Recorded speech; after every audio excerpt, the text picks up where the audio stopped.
So that was how a host gets an IP address.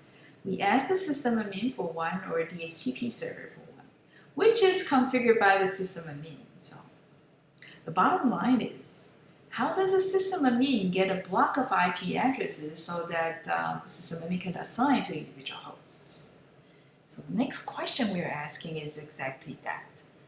Yeah, how a subnet gets the subnet part of the IP address?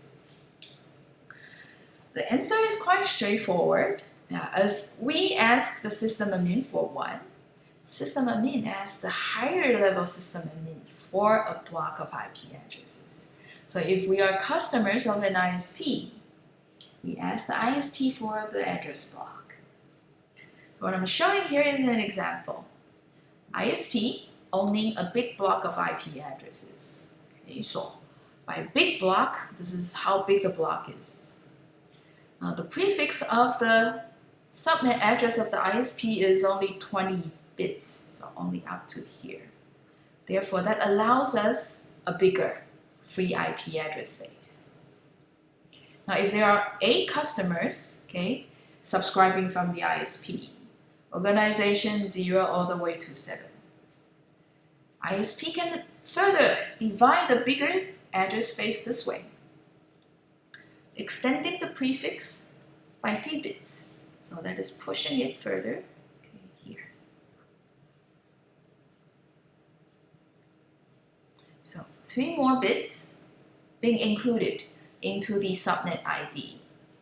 Because there are 3 bits, so we could uniquely separate the 8 different organizations. But as a result, we get what? Less free IP space. Each now gets only this much. That is what? 1/8 of the original space. So we are splitting the IP address to 8 equal ways.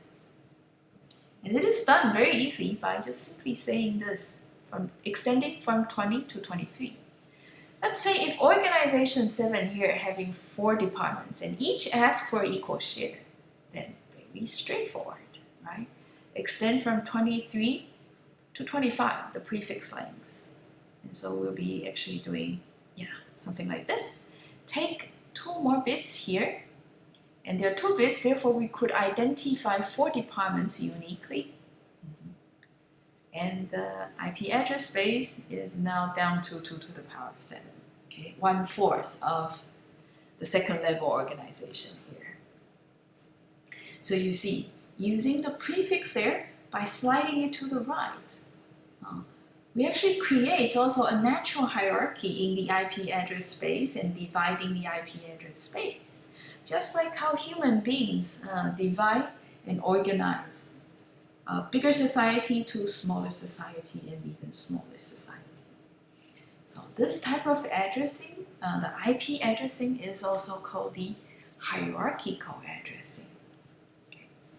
There's actually one more benefit of it, not just that dividing the address space is made very easy, but also this. We could do very efficient route advertisements. Now, routing is one of the major functionality in the network layer.